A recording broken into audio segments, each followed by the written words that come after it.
Predicar en los tiempos de la Internet. ¿Cuáles son las características de la predicación efectiva? ¿Qué elementos deben distinguir la predicación que alcanza a la audiencia para motivarles a transformar sus vidas? ¿Cómo podemos forjar un estilo de predicación que hable al corazón de las nuevas generaciones? Teotecnología.com presenta Teobytes. Busque su taza de café, de té o de chocolate y siéntese a la mesa con nosotros porque este tema será de gran bendición a su vida y a la vida de su iglesia. Saludos y bendiciones, les habla Jesús Rodríguez Cortés y les doy la bienvenida a esta edición de Teobytes. Hoy nos acompaña el Dr. Pablo Jiménez para dialogar sobre la predicación en los tiempos de la Internet. Pablo no necesita más introducción. Es vastamente conocido en todo el Caribe, Suramérica, Norteamérica y el mundo entero. Es un gran amigo a quien a mí me place enormemente volverle a tener en esta edición de aniversario de Teobytes. Así que Pablo, bienvenido. Es un placer para mí estar en este podcast. Como tú bien sabes, yo fui el primer invitado y qué lindo y qué bueno que ya este podcast ha cumplido 1 año. Y te digo que en mis viajes por América Latina estoy dándole promoción, pero siempre encuentro a personas que ya estaban escuchando Teobytes. Esa fue la experiencia ahora en República Dominicana, donde varias personas ya habían escuchado este podcast y están compartiendo esta iniciativa teológica en el nombre del Señor. Gracias, Pablo, porque tú fuiste de los primeros que me dio una patada para que acabara y comenzara esto. Recuerdo cuando te escribí y te dije, ya me doy por vencido, comienzo mi podcast y lo comienzo ya. Qué bueno. Estoy esperando el tuyo. Y por ahí viene muy pronto en el nombre del Señor y vamos a estar trabajando tanto el tema de la predicación como el tema del liderazgo pastoral. Excelente. Lo esperamos con muchas ansias. Pablo, en esta semana se cumplen justamente 40 años desde tu primer sermón. Eso es así. ¿Qué diferencias desde entonces hasta el día de hoy? Bueno, las diferencias son abismales. Yo estaba recién convertido, recién bautizado. Tenía cerca de 2 meses de bautizado cuando Noemí, que era la presidenta de jóvenes de la Iglesia Cristiana Discípulos de Cristo en el barrio Juan Sánchez de Bayamón, la iglesia a la cual yo iba, pues me pidió que le hablara a los jóvenes. Los jóvenes se reunían los miércoles en la noche. Y entonces tuvimos la oportunidad de compartir en el nombre del Señor la palabra con todo ese grupo de jóvenes que estaban buscando del Señor en nuestra iglesia. Estamos hablando de un grupo bien pequeño. Eran quizá unas 8 o 9 personas. Y yo nunca había hecho un bosquejo de sermón. Una hermana de la iglesia me dio algunas ideitas. Prediqué sobre Isaías. Y fue una experiencia inolvidable. Fue como tocar un cable de alta tensión. Y yo estoy seguro que lo hice muy mal. Pero cuando terminé, me quedó el deseo de volverlo a hacer. Claro está, en aquel tiempo cuando yo comencé, pues apenas yo tenía recursos, conseguir libros era dificilísimo, todo se escribía en tarjetas de flashcards, ¿verdad? Estas tarjetas 5x8, 3x5, etcétera. Y no teníamos los iPads que tenemos ahora. Mi visión de la predicación era muy tradicional. Mi pastor sencillamente me había dicho que un sermón necesitaba una introducción, 3 puntos y conclusión. No importa de qué texto uno fuera a hablar. Así que los cambios han sido abismales en la forma como nosotros nos acercamos al arte cristiano de la predicación. Gratas experiencias siempre con respecto a la predicación. ¿Cómo olvidar esa primera predicación? Y cómo obviar que las cosas han cambiado. Y ahí me gustaría saber con respecto a esos cambios conforme a la tecnología, ¿qué has visto? Particularmente con las generaciones emergentes y la predicación cristiana. Bueno, uno de los cambios abismales que nosotros estamos encontrando es la presencia de la tecnología en el culto. Hace 40 años, la mayor tecnología que uno podía encontrar era los micrófonos y era la amplificación del sonido. Era posible transmitir por radio desde una iglesia, pero por lo regular implicaba toda una serie de equipos adicionales y era carísimo. Hoy, prácticamente la mayoría de la iglesia, las personas que van a la iglesia, tienen un dispositivo electrónico de alta tecnología, de esos que la gente todavía llama teléfonos, pero que son muchísimo más que un teléfono, del cual pueden transmitir. Podemos transmitir audio, podemos transmitir vídeo, podemos hacerlo en vivo, podemos hacerlo de manera diferida. Es un cambio increíble, aparte de que muchas iglesias transmiten los cultos en vivo, otras iglesias, de hecho la mayor parte de las iglesias ahora tienen algún tipo de proyección de proyección de himnos por medio de proyectores de alta resolución, ¿verdad? Por lo regular la gente le llama PowerPoint al proyector, pero en sí PowerPoint es el programa para hacer la presentación electrónica. Así que aparte de que hay más tecnología en el templo, tú tienes una alta proporción, una alta participación de personas en el culto que están viendo el servicio con su teléfono inteligente en la mano. Y no solamente lo tienen en la mano, sino que están interactuando con el teléfono y con otras personas durante el culto. En ese caso, ¿cómo ves ese fenómeno? Yo tengo la queja constante. Y recientemente recibí una llamada de que querían una conferencia para que le explicara a la congregación por qué no deberían tener los teléfonos dentro del templo. Esto es una cuestión generacional. Las personas mayores, básicamente las personas nacidas antes del 81, lo van a ver de manera negativa.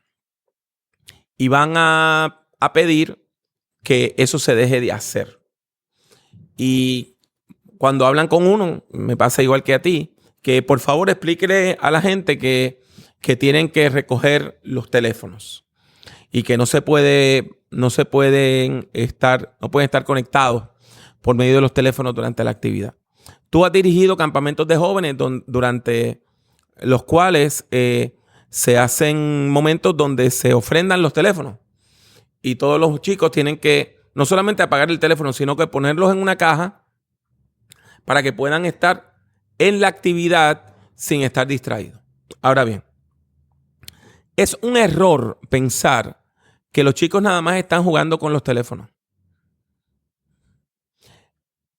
La experiencia de utilizar estos dispositivos se está convirtiendo en parte integral, pero en parte integral del culto. Es parte del culto ahora. El usted poder utilizar estos aparatos electrónicos. La gente lo está integrando a la adoración de varias maneras. Por ejemplo, en mi caso, mientras yo estaba pastoreando, sabes que hasta hace bien poquito estuve pastoreando, acabo de aceptar un nuevo ministerio, de eso hablaremos al final de la entrevista. Era normal para mí, mientras yo estaba predicando, recibir notificaciones de Facebook, de Twitter, de WhatsApp, de personas tanto que estaban en la congregación como de personas que estaban viendo el culto por internet. Lo mismo recibía una notificación desde Pensilvania de una muy buena hermana diciendo estoy conectada. O recibíamos una desde Ohio con una emisora que nos decía estamos retransmitiendo la predicación suya en vivo aquí en Ohio, que recibía una notificación de una persona que estaba sentada frente a mí, escuchando la predicación, que había tomado una cita del sermón o había tomado una foto del culto y la había puesto en sus redes. Muchas veces, al final de la predicación, recibíamos peticiones de oración. Y eso tú lo sabes porque trabajamos juntos muchas veces. Gente en el momento del llamado, de la oración, escribiendo para que nos uniéramos en oración con ellos. También tuvimos la experiencia de que a veces estábamos orando por alguien y había alguna persona que empezaba a transmitir en vivo por FaceTime o ahora por Facebook Live a un familiar que estaba en Estados Unidos para que vieran cómo estaban orando por su hijo o por su nieto o por su mamá o por su abuela. En ese sentido, pensar de que todo el mundo está jugando es un error.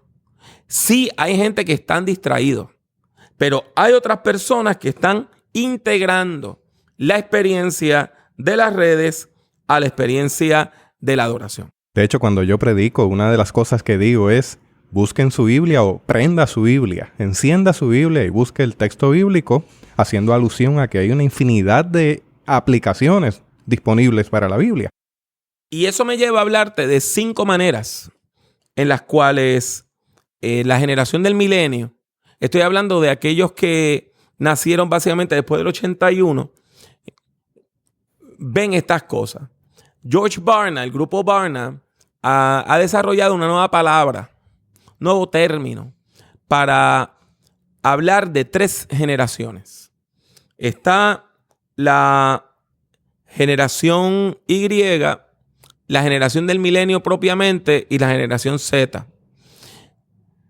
Y básicamente estamos hablando 81, 95, 95 al 2003, 2004, 2004 en adelante. Entonces ellos le llaman a esas 3 generaciones la generación del mosaico. Pues los chicos de la generación del mosaico, yo prefiero hablar en español de las generaciones del milenio. Pues los chicos de las generaciones del milenio utilizan los teléfonos, los iPads en el culto de 5 maneras distintas. 1, leen la Biblia en esos dispositivos. Eso es un cambio tremendo porque yo recuerdo cuando yo comencé mi relación con la Sociedad Bíblica. Ellos tenían una Biblia que se vendía en $3 y se llamaba la Misionera. La Biblia Misionera. Y era la Biblia que tú les regalabas a la gente para que comenzaran a hacer una lectura bíblica. Hoy, si tú quieres evangelizar a alguien, le dices, dame tu teléfono y le descargas una aplicación como YouVersion o Bible Gateway o Biblia Plus y tienen, no una, tienen toda una serie de traducciones bíblicas gratuitas en su móvil, con planes de lectura, con versos del día. O sea que la experiencia de leer la Biblia en estos dispositivos móviles es muy única, es algo muy particular. Y no solamente para la generación del milenio. Como pastor, muchas veces yo iba a los hospitales y llevaba la Biblia de decoración, porque la pobre luz del hospital no me permitía leer la Biblia en papel. La tenía que leer en el móvil, porque el móvil tiene luz, el papel no. Así que cada vez más la gente va a ver la Biblia como algo que está en su teléfono y su teléfono como algo que es parte del culto, porque ahí es que va a ver y a leer la Biblia. La aplicación de Biblia Plus que mencionaste, excelente. Yo la utilizo, me permite buscar bien rápido los textos bíblicos. Además de eso, hay algo más que está ocurriendo. Los conceptos bíblicos. Pues mira, el segundo uso que las generaciones del milenio tienen para los dispositivos móviles es algo que tiene que ver con su capacidad de conocimiento bíblico.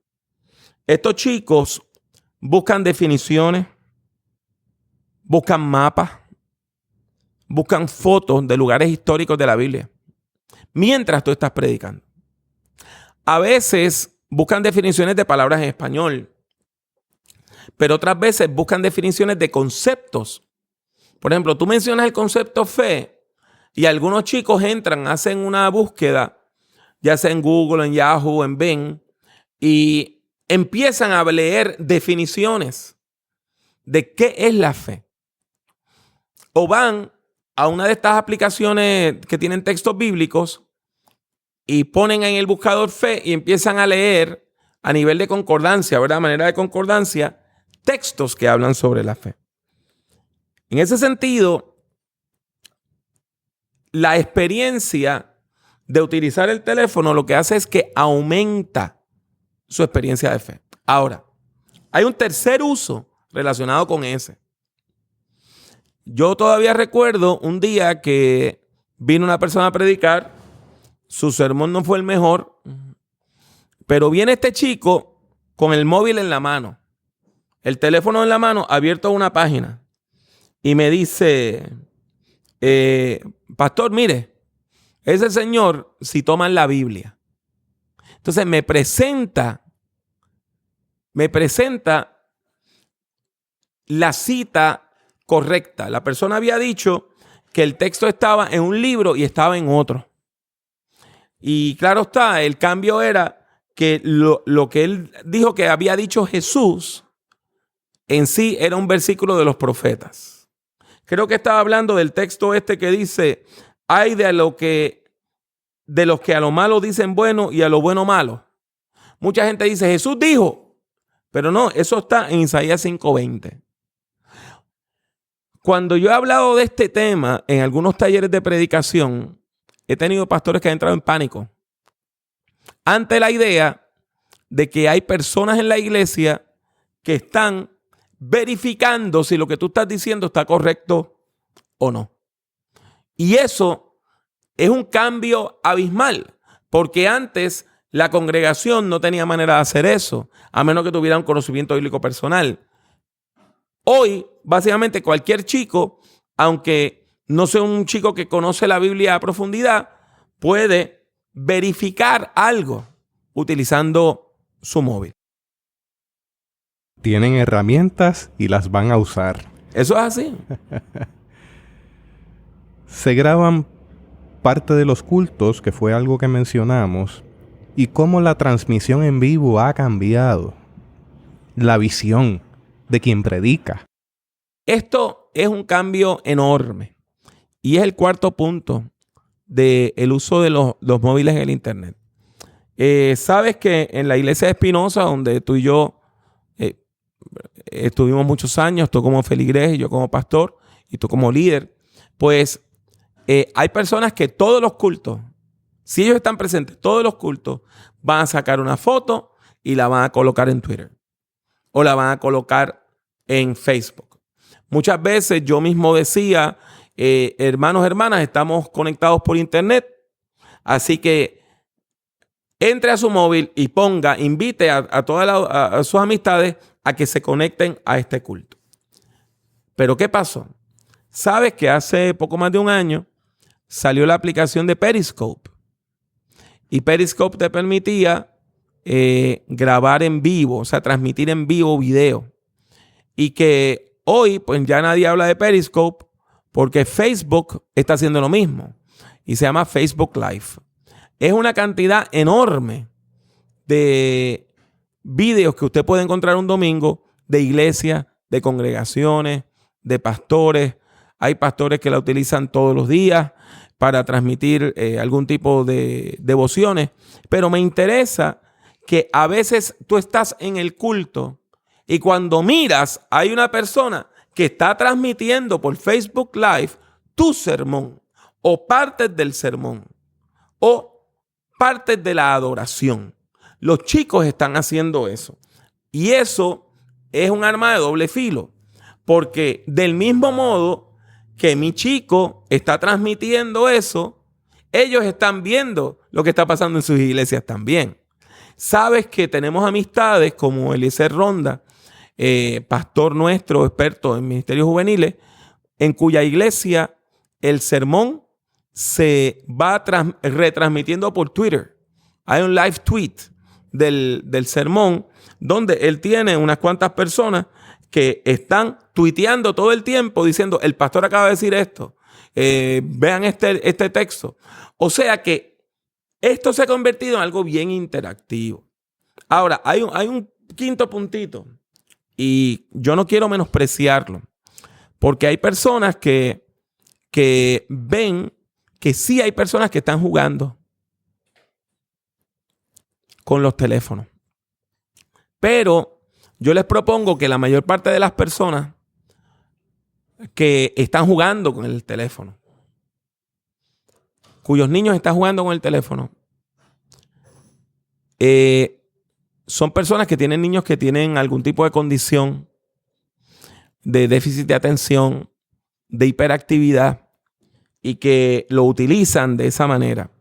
Yo estuve en un servicio funeral donde estaba este hombre llorando la muerte de su padre, pero su niño tiene una condición bien severa de déficit de atención con hiperactividad. Y mientras él estaba llorando en el culto, le estaba buscando actividades al niño en el teléfono para que el niño pudiera calmarse. Por lo tanto, no es todo perder el tiempo. O sea, no es que la gente está perdiendo necesariamente el tiempo con la predicación. Sí, tenemos que ver algo. Si mi gente está conectada con las redes y lo que está pasando en otras iglesias y se está transmitiendo a otras iglesias es mucho más llamativo e interesante que lo que está ocurriendo aquí, entonces tenemos un problema. Del mismo modo que si el culto tuyo que está siendo transmitido y la predicación tuya es la más llamativa, le va a crear un programa a otras personas. Pero el hecho es que esto llegó para quedarse y llegar y decirle a la gente, apaguen los equipos, no va a cambiar la situación. Al contrario, lo que va a hacer es que los chicos se sientan más separados del culto, sientan que los están rechazando, que muchas veces no tengan ni acceso a su Biblia porque la tienen en el móvil y que entiendan que la iglesia le está diciendo que esa no es la congregación para ellos. Me hace pensar lo que mencionas, que la preparación teológica seria y responsable se hace más necesaria cada vez. Porque lo que estamos transmitiendo va a ir a parar a las paredes de la internet. Y eso también supone un reto, porque está bajo escrutinio. Eso es así. Y siempre ha sido así, en el sentido de que la predicación, pues, una vez expuesta, tiene la responsabilidad de llegar a la gente. Y la persona que predica tiene que prepararse lo mejor posible. ¿Cuál es la diferencia? Que antes uno podía repetir un sermón. Ya no, porque está grabado. Antes uno podía quizá decirle a la gente, bueno, no me acuerdo de ese texto, pero hoy no. Recuerda que algo que voy a mencionar más adelantito, esta generación, las generaciones del milenio, han experimentado la muerte de la curiosidad. La curiosidad ha muerto. Estos chicos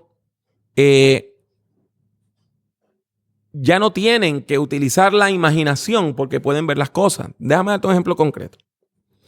Mi hija mayor está estudiando comunicaciones.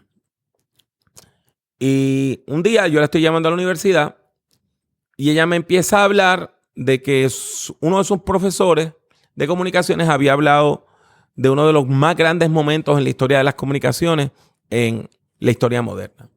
Y fue el asesinato de Kennedy. Y cómo Walter Cronkite, que era visto como el tío de todos los Estados Unidos, de toda la gente en Estados Unidos, y la persona más confiable en todos los Estados Unidos, pues se echó a llorar mientras estaba diciendo que el presidente había sido asesinado. Pues yo empiezo a describirle la escena y de momento digo, pero Pablo, ¿para qué se la estás describiendo si la puede ver? Le doy el móvil, le digo, entra a YouTube, vas a poner Walter Cronkite, asesinato de Kennedy, transmisión en vivo, y en 90 segundos ella estaba viendo el video en blanco y negro de Walter Cronkite diciendo el presidente está gravemente herido, y ahí le dan un papel, él se quita los lentes, empieza a llorar y entonces se compone y le dice a la gente que el presidente ha muerto. En ese sentido, la curiosidad, esta idea de que tú vas a tener una curiosidad que por algo, vas a estar curioso por algo y que te va a durar días, semanas, meses. La curiosidad en ese sentido ha muerto. Porque hoy, si estás conectado al internet, en cuestión de segundos puedes tener una respuesta. A lo mejor es equivocada. A lo mejor es mala. A lo mejor es excelente. Pero vas a tener una respuesta a tu pregunta. Y haciendo alusión a uno de tus escritos, esa generación está inmersa en una avalancha de información trivial en un medio que tiene tanto que mostrarle. Mira la controversia que hay ahora en Estados Unidos con el nuevo presidente. Cómo él dice cosas que no han ocurrido y las defiende diciendo que sí ocurrieron y que la prensa regular es la falsa que está tapando las cosas. Las verdades alternas. Exacto. Entonces están hablando de los datos alternos, de los hechos alternos o las verdades alternas. Todo esto hace que esta generación tenga un alto nivel de sospecha. Sospechan de las instituciones, sospechan de los líderes, sospechan de los líderes religiosos, y por eso es que es tan bueno y es tan positivo, y ninguna persona responsable en el púlpito debe tener miedo cuando dice, la Biblia dice, y uno de los chicos abre su móvil para ver si la Biblia dice de verdad. Eso es bueno. Esperando que no diga, ayúdate que yo te ayudaré. Sí, y lo bueno que tiene es que muchas veces la persona va a decir, la Biblia dice tal cosa, y los chicos van a decir, la Biblia no dice tal cosa. Eso es un cambio enorme. Eso es un cambio enorme. También implica que la persona que está en un tipo de culto religioso opresivo, que no te deja pensar, que te dice esta es la verdad pero no puedes investigar nada más porque tienes que creer lo que yo creo nada más. Hoy eso se dificulta por el libre acceso que tienen los chicos a la información. ¿Cuáles son, entonces, Pablo, los puntos o los 3 puntos más importantes de la predicación en los tiempos de la internet? Pues yo estuve escuchando hace como 9 meses un podcast, una entrevista a Ravi Zacharias. Ese fue en el podcast de Carey Nieuwhof. Y Ravi Zacharias, una de las cosas que hizo fue hablar de este cambio de paradigma. Y él sugirió tres nuevas formas de ver la predicación.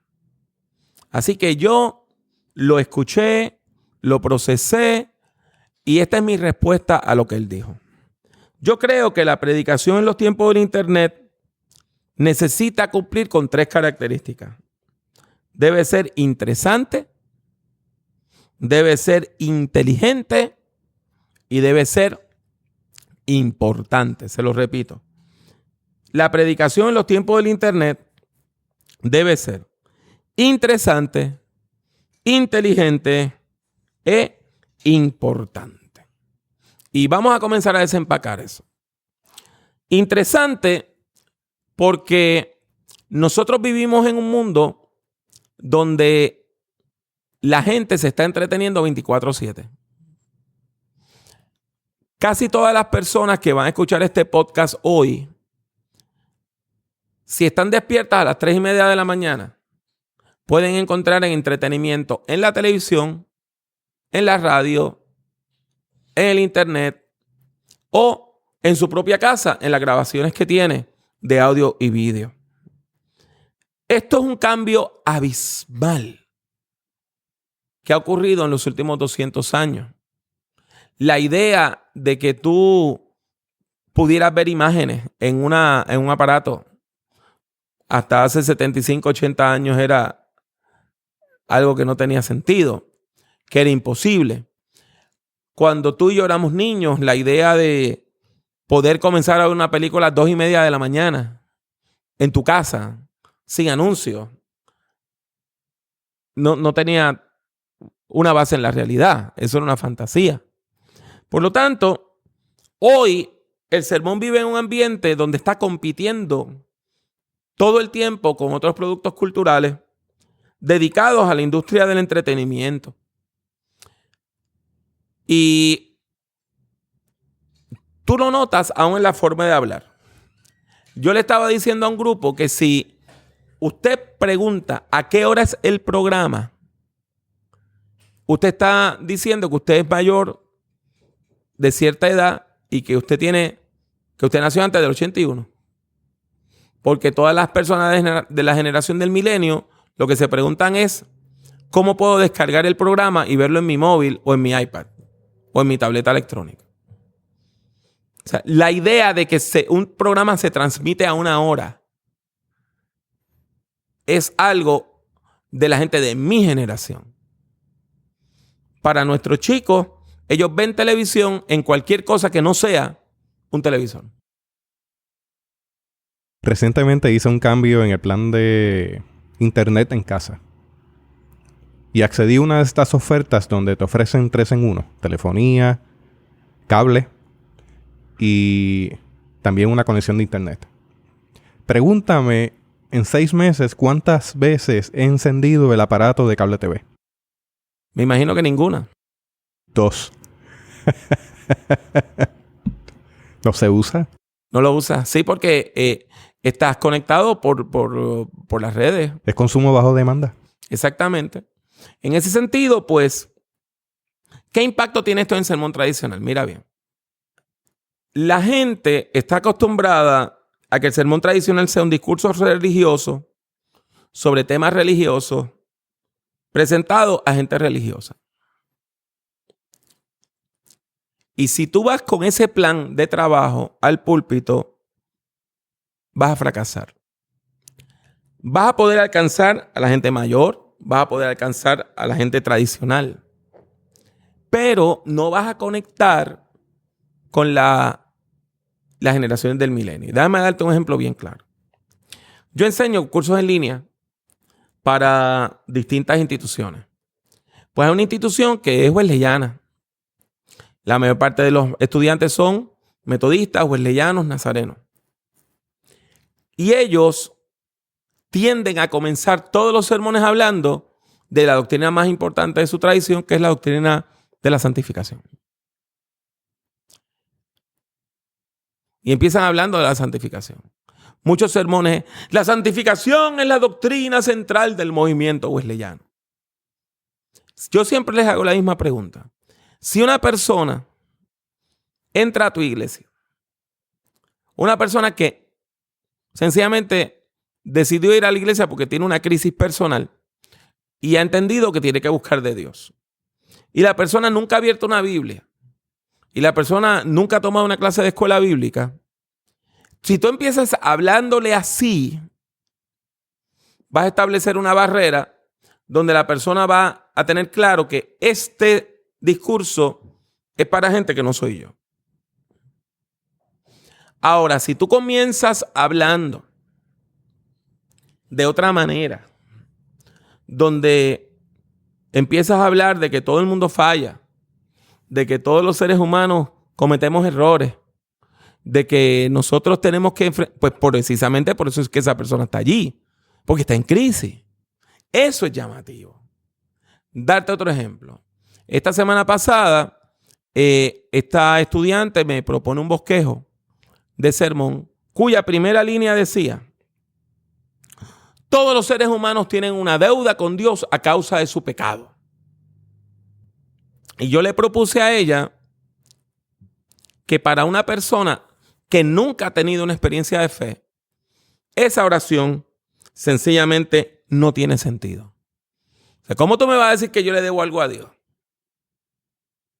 ¿De dónde yo le debo algo a Dios? O sea, si yo ni vengo a la iglesia, ¿de dónde es que yo le...? Entonces, le tuve que decir que ella tiene que comenzar hablando de que Dios existe, de que Dios es bueno, de que nosotros no somos tan buenos, de que nosotros hemos herido a otras personas, que el ser humano le hace daño a una de las personas que más ama. Entonces, que poco a poco tú vas estableciendo la diferencia entre Dios Santo, el ser humano pecador, y entonces tú puedes decir, tenemos una deuda. Pero que si tú entras con el concepto teológico de entrada, la primera línea, el primer párrafo, rompes la comunicación. Porque no hay manera que una persona que no tiene una experiencia de fe, que ya no ha tenido instrucción teológica, acepte a priori de que yo tengo una deuda con Dios. Si es la primera vez que yo vengo aquí, si yo nunca he abierto una Biblia, ¿cómo es eso que yo tengo una deuda? Por lo tanto, a eso es que yo me refiero. La predicación no puede partir de los lugares comunes que usábamos en el pasado. La predicación hoy tiene que ser interesante, tiene que ser llamativa. Tienes que comenzar el sermón conectando con la gente. Lo primero que tienes que hacer es conecta con la gente. Que haya una conexión personal. Que la persona que está escuchando diga, yo puedo confiar en esa persona que está predicando. Y es ese lazo, ese lazo genuino, lo que me va a permitir entonces a mí entrar en una relación que me va a permitir escuchar tu sermón. Por eso es importante, si usted no está pastoreando una comunidad en particular y es predicador itinerante, llegue temprano, observe, establezca puntos de contacto con esa comunidad de fe para que pueda tener ese lazo personal del cual tú hablas. Porque de otra manera el sermón podría irse por otro lado. El segundo puntito que yo quiero traer hoy es que el sermón tiene que ser inteligente. ¿Y a qué me refiero con esto?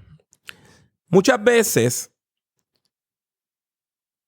las personas de la generación del milenio tienen esta percepción de que los líderes religiosos somos ignorantes. Los líderes religiosos somos personas con poco nivel educativo, que somos intolerantes, que somos rígidos y que lo que vamos a decir desde el púlpito es un discurso autócrata, es un discurso basado en la autoridad de que yo te presento esto y tú tienes que creerlo porque sí. O a veces reaccionan a esta frase que Billy Graham hizo famosa, ¿verdad? La Biblia dice. Bueno, si la Biblia lo dice, tiene que ser verdad. Así reaccionaba la gente antes. Hoy la gente te dice, bueno, el papel aguanta todo lo que tú le escribas. O sea que es un paradigma completamente distinto. En ese sentido, mi punto aquí es hoy que necesitamos hablarle a la gente de una manera que no insulte su inteligencia. Ellos no van a aceptar argumentos de autoridad. Ellos no van a aceptar que tienes que creer esto porque sí. Ahora bien, tienes el otro punto. La gente que te está escuchando son gente inteligente, pero que no conoce el lenguaje religioso. Jesús, mira, antes la gente venía pre-evangelizada a la iglesia protestante, porque en América Latina, en Puerto Rico, en el Caribe, la mayor parte de la gente era católica, y aunque tú no fueras asiduo yendo a la iglesia católica, habías tomado comunión, habías tomado catecismo, sabías que había un Dios Padre, Hijo, Espíritu Santo, una Trinidad, una Biblia, pecado, salvación, cielo, infierno. Hoy tú tienes chicos y chicas que nunca han ido a la iglesia. Yo tuve aquí una persona, una mujer joven de quizá 31, 32 años. La primera Biblia que ella abrió fue la que yo le regalé. Fue una cosa increíble. Una mujer de 31, 32 años nunca había tenido una Biblia. Entonces, a un concepto como, ¿cómo le debo decir a usted? Padre, cura, apóstol, predicador, pastor. Porque ella nunca había, ella no tenía idea de cuál era el título de un líder religioso protestante. Eso no quiere decir que sea gente poco inteligente. Son gente muy inteligente, pero que no han tenido un lenguaje religioso. En el caso del catecismo, del cual yo fui parte, yo me formé en la Iglesia Católica, una de las ideas que se daba dentro de ese entorno era que había que estudiar los principios, las oraciones, todo estaba puesto en manuales. Y eso era lo que uno necesitaba saber. Era función del sacerdote interpretar las escrituras. Por eso fue que mi maestra de catecismo, la primera vez que me vio entrar con una Biblia de Jerusalén en la mano que mi tío me había regalado, al catecismo se escandalizó. Me dijo, no puedes estudiar eso solo, porque puedes errar. Tienes que escucharlo a través del Padre. Y en ese sentido, te lo comento porque esta persona probablemente nunca abrió una Biblia porque le dijeron que la interpretación bíblica se tenía que dar en comunidad en la homilía. Exacto. Y entonces, la iglesia protestante, una de las cosas lindas que hizo fue ponerle la Biblia en la mano a la gente. Pero entonces ya tú tenías a hablarle a personas que tenían una serie de conocimientos. Hoy, nosotros podemos tener una idea, aproximadamente. Solamente 33 de cada 100 personas nuevas que la iglesia alcance han tenido un trasfondo religioso cristiano. Para ponerlo más claro, hoy 7 de cada 10 personas menores de 37 años no tienen trasfondo religioso alguno.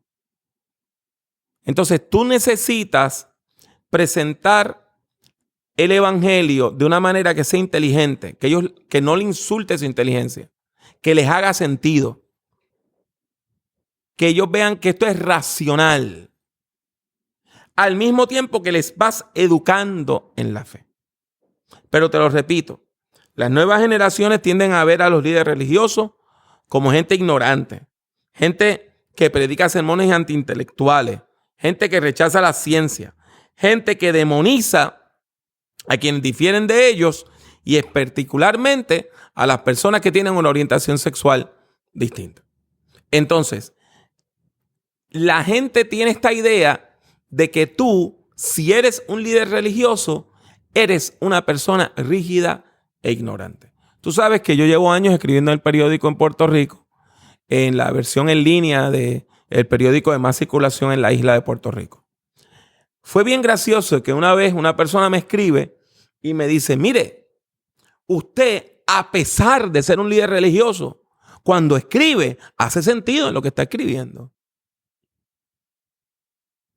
O sea, él partía de la premisa de que yo era la excepción a la regla, porque en su mente todos los líderes religiosos eran gente ignorante. Esto nosotros tenemos que pararlo. Nosotros no podemos seguir permitiendo que la gente entienda que la predicación del evangelio es para algo que hace gente ignorante para gente ignorante. El evangelio hace sentido. El evangelio presenta la verdad de Dios. Nosotros no tenemos que tener miedo ni a la ciencia ni a la sociología. Déjame darte un ejemplo más. Uno de los programas de radio que yo escucho por más de 20 años es un programa de entrevistas de las más importantes que se han hecho en Estados Unidos, que se llama Fresh Air, ¿verdad? Aire fresco. Y es de National Public Radio, la cadena de radio pública de Estados Unidos. Pues la periodista Terry Gross entrevistó a un astronauta que se convirtió en un héroe de los grupos evangélicos en Estados Unidos porque el hombre guitarrista se llevó la guitarra para uno de los vuelos y cantó un himno desde allá en una de las transmisiones en vivo. A ella se le hacía difícil comprender cómo un hombre de ciencia tenía fe. Ella no podía comprender eso. Porque aunque ella viene de un trasfondo judío, ella no podía aceptar toda esta cuestión de la religión. Entonces ella, pues tratando de explicarlo, le dice, bueno, probablemente usted se crió como una persona bien religiosa.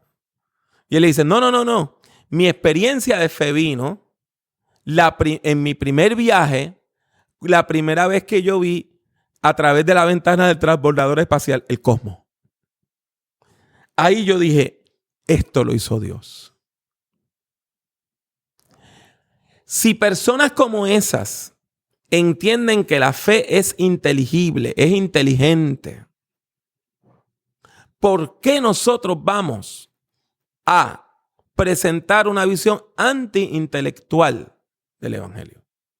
Las generaciones del milenio necesitan visiones del cristianismo que sean compatibles con la ciencia.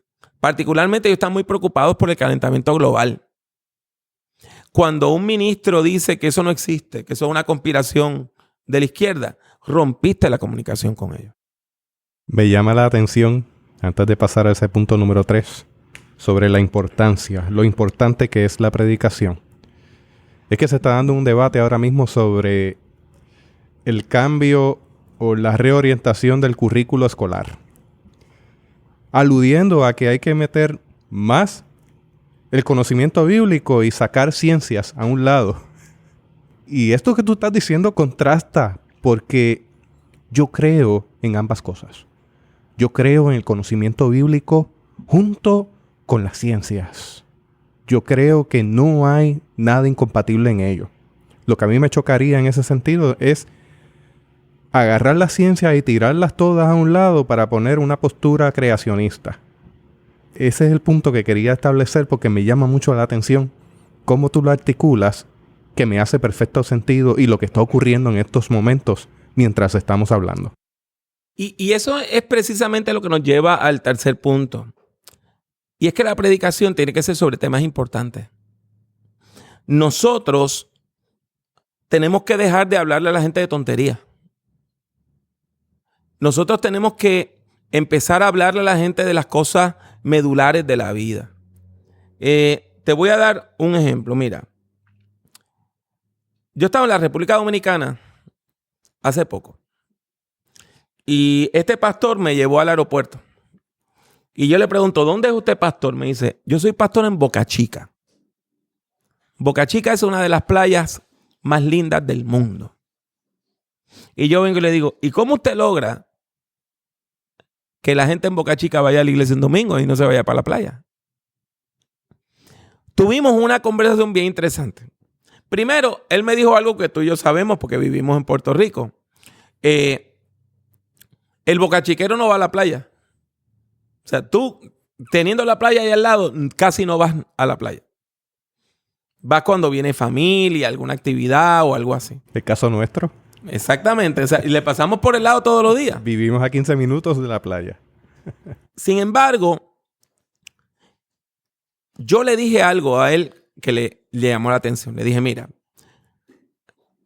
Tú aquí en República Dominicana y yo en Puerto Rico, viviendo al lado de algunas de las playas más hermosas del mundo, sabíamos que cuando una familia llegaba a las 9 de la mañana al culto, una gente que nunca habían ido a una iglesia, y llegaban así con esa carita de que estaban medio perdidos, esa familia estaba en crisis.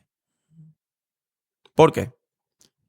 Porque si usted vive en un sitio tan hermoso como Boca Chica, en la República Dominicana, como Dorado en Puerto Rico, y su familia está bien, y su vida está bien, y todo en su vida va bien, el domingo en la mañana usted duerme hasta la tarde, o se va a una piscina, o se va a una playa, o se va a pescar, o se va al parque agroturístico, hace cualquier otra cosa. Pero tú pasarle por el lado a los parajes más lindos del mundo para ir a una iglesia un domingo en la mañana es porque tú estás en crisis y necesitas algo. Porque tienes una sed espiritual que solamente Dios la puede quitar. Cuando llegas entonces a la iglesia, necesitas una predicación que sea pertinente, que sea importante, que me hable de los temas que verdaderamente son cruciales para mi vida, que me hable de lo que yo necesito escuchar para que mi familia mejore. No que me hagas perder el tiempo. Y tú y yo hemos escuchado muchas veces a personas que se paran en el púlpito y hablan 15 minutos y no dicen absolutamente nada. Como a veces en las iglesias se pierde el tiempo estirando un tema. Y una persona toma 20 minutos para hablar de que la iglesia va a salir en una gira y que van a ir aquí o allá. La gente necesita escuchar un mensaje de vida, un mensaje de salvación, un mensaje de transformación que tenga un impacto directo en cómo viven, en cómo se relacionan con sus seres queridos, en su vida familiar, matrimonial, en sus relaciones como padres, hijos, esposos, esposas.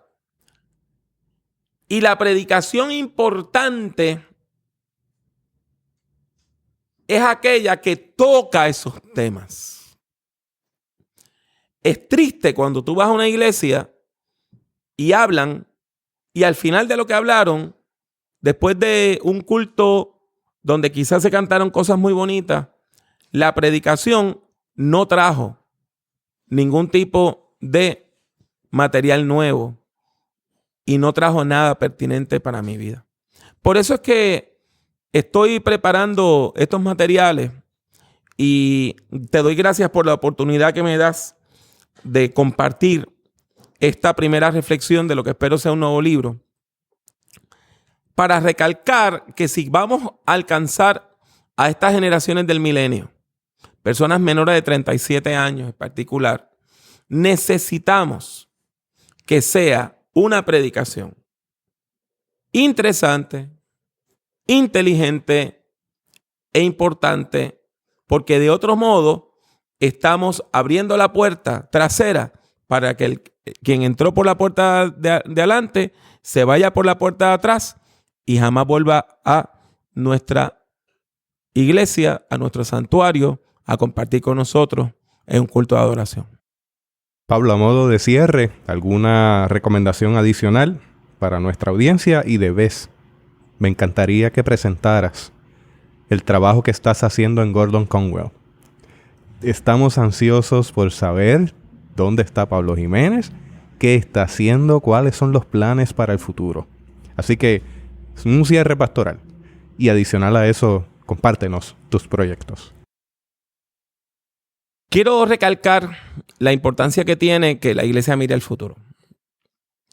Yo, como dijiste, acabo de cumplir 40 años de mi primer sermón y ya estoy entrando en mi año número 37 como ministro activo. Solo tengo 56 años, así que me quedan unos 10 o 11 años más para seguir predicando a tiempo completo y ministrando a tiempo completo antes del retiro. Pero eso a mí no me da permiso a estar mirando hacia el pasado. Hay que mirar al futuro. Toda esta investigación que se plasma en esta conferencia, este diálogo, este nuevo escrito, surge de una preocupación que me dio hace cerca de 3 años. La pregunta era si mis hijas, que son de la generación del milenio, entendían mis sermones. Y si yo estaba conectando con ellas o no. Eso fue lo que me llevó a un nuevo tiempo de estudio de cómo crear una homilética, o sea, una técnica de predicación que pueda alcanzar a esa gente, que pueda alcanzar a esos chicos. Gracias al Señor, creo que pude identificar algunas estrategias que son las que quiero compartir en este nuevo material, en este nuevo libro. Fuera de eso, quiero decir que he tenido el privilegio de ser llamado a servir en una escuela de teología, una de las escuelas de teología más grandes de Estados Unidos, que se llama el Seminario Teológico Gordon Conwell. Ese seminario se encuentra en la ciudad de South Hamilton, en Massachusetts, como a unos 40 minutos al norte de la ciudad de Boston. Yo dirijo el programa de Ministerios Hispanos. El programa de Ministerios Hispanos provee clases fuera de los 4 campus centrales de Gordon Conwell. Estamos ofreciendo clases en Estados Unidos, en Miami, Orlando, New Jersey, Massachusetts, Texas, California, Washington y Idaho. Estoy en conversaciones para comenzar otros grupos en los Estados Unidos. Fuera de Estados Unidos se ofrecen clases en República Dominicana, se ofrecen clases en Lima, Perú, y también ofrecemos clases en inglés en las Bahamas, en Jamaica y en Inglaterra. En el pasado se han ofrecido clases en otros lugares, tales como Sudáfrica, en inglés, y en español, Ecuador, Bolivia, Argentina, y también se han ofrecido clases en Asia. Ese es mi nuevo ministerio y estamos tratando de alcanzar a, sobre todo, personas latinas, bilingües, llevándole educación teológica de calidad a donde viven. Al mejor precio en términos de matrícula, porque las clases de mi programa solamente cuestan el 30% que una clase regular en el campus regular del seminario. O sea que ya la persona que es aceptada tiene una beca de 70% comparado con los estudiantes regulares de la escuela. Estamos sirviendo ahora a más de 300 estudiantes y esperamos en el nombre del Señor poder continuar trabajando. Comenzamos con un programa de certificado, sobre todo para estudiantes que no tienen bachillerato universitario, no tienen un grado universitario, que nada más tiene la escuela superior o la prepa. Le aceptamos por 6 clases, 6 cursos. Y si pasan esos cursos con 2.5 de promedio o más, entonces lo que hacemos es que los pasamos a la maestría. Pero también tenemos un programa doctoral en español, completamente en español. Un programa de doctorado en ministerio. Y ese es un programa muy amigable para la pastoral porque solamente requiere 2 semanas de residencia intensiva al año. La próxima sesión de estudios nuestra doctoral va a ser aquí en Puerto Rico en enero del año que viene y el tema va a ser el consejo pastoral. El doctorado en ministerio nuestro tiene 3 focos. Un año enfoca en consejo pastoral, el otro en liderazgo y el otro en predicación. En términos de contactos, pues los contactos son los contactos regulares. El website, la página matriz o la página de internet, página web de Gordon Conwell, es gordonconwell.edu. www.gordonconwell.edu. Ahora, por Facebook hay una página sobre los ministerios hispanos de Gordon Conwell. Y aparte de eso, sencillamente, si alguna de las personas que está interesada, una persona está escuchando este programa, claro está, y nos quiere contactar, pues lo puede hacer a través de mis redes regulares. Contácteme a través de drpablojimenez.com, www.drpablojimenez.com.